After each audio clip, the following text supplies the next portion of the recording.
हाय दोस्तों, मैं हूं दीपेश और आप देख रहे हैं बैंक गुरु। चलिए दोस्तों, इस वीडियो में बताने जाएंगे कि पंजाब नेशनल बैंक में दोस्तों आपका एसएमएस नहीं आ रहा। कोई भी लेन देन कर रहे हैं दोस्तों, आपका एसएमएस नहीं आ रहा और आप चाहते कि जब भी लेन देन करें दोस्तों, कोई भी ट्रांजेक्शन हो, आपके अकाउंट में पैसा आए या पैसा जाए तो आपको एक एसएमएस आ जाए जिससे आप जान जाए कि पैसा कटा है या आपके अकाउंट में पैसा आया है। तो दोस्तों इसके लिए आपको ऑनलाइन भी अप्लाई कर सकते हैं और ऑफलाइन। तो चलिए दोस्तों, इस वीडियो में बताएंगे कि ऑफलाइन हम अप्लाई कैसे करेंगे। तो हमको बैंक जाना होगा दोस्तों, वहाँ एक फॉर्म लेना होगा। तो एसएमएस अलर्ट करने से क्या क्या फ़ायदा है दोस्तों, ये भी बता दूं दोस्तों। बहुत को कन्फ्यूजन होगा कि इससे क्या फ़ायदा है, कुछ फ़ायदा नहीं है। एसएमएस अलर्ट करा लेना चाहिए दोस्तों। देखिए यहाँ पे cash withdrawal above specific heat amount, जितना भी हमें विड्रॉल करूँगा वो बता जाएगा। On withdrawal of ATM above specific heat, ATM से जितना भी लेन देन करेंगे दोस्तों वो भी बता दिया जाएगा। स्टॉप पेमेंट चेक का पेमेंट हमें दोस्तों रुकाना है तब भी इससे रुका सकते हैं।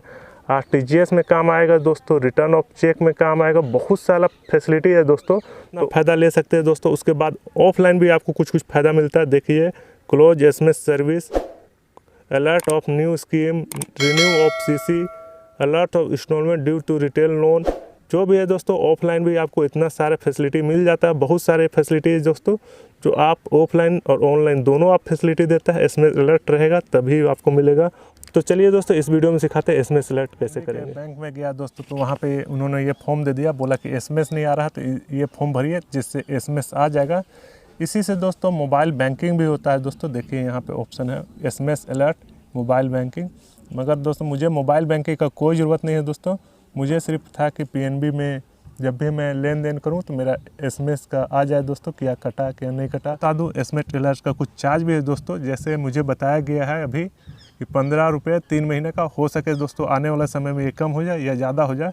यानी दोस्तों 3 महीने में 15 रुपये काट लिए जाएंगे मेरे बैंक अकाउंट से। आपको भी चाहिए दोस्तों तो ये फॉर्म भरना होगा। चलिए इस फॉर्म को भर के आपको दिखा देते हैं दोस्तों। तो आपको यहाँ पे कस्टमर आईडी लिख देना दोस्तों, ये पासबुक में मिल जाएगा बिल्कुल लिखा हुआ। दोस्तों नीचे में चलते हैं, यहाँ पे दोस्तों बोल रहा है क्या चाहिए, एसएमएस अलर्ट बिल्कुल चाहिए।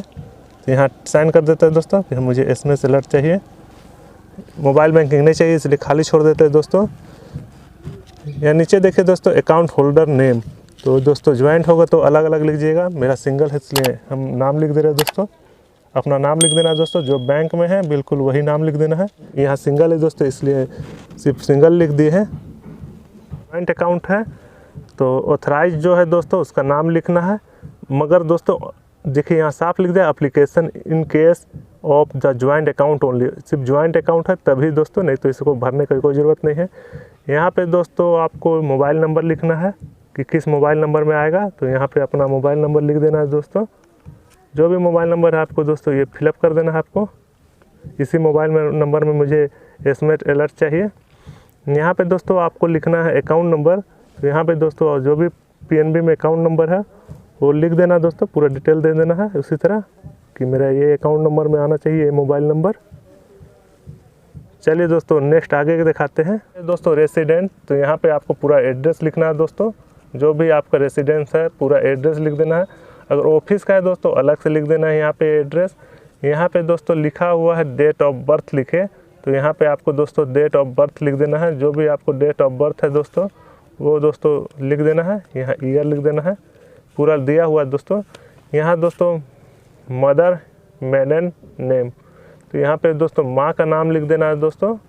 जो भी आपका माँ का नाम होगा वो लिख देना है दोस्तों। योर फेथफुली, तो नीचे में दोस्तों डिटेल भरना है। फुल नेम ऑफ सिग्नेचर, तो यहाँ पे दोस्तों आपको नाम लिखना है। जो सिग्नेचर करते हैं उसको एकदम दोस्तों नाम लिखना है, क्या नाम है, फुल नेम डिटेल देना है दोस्तों कि क्या सिग्नेचर में आप करते हैं।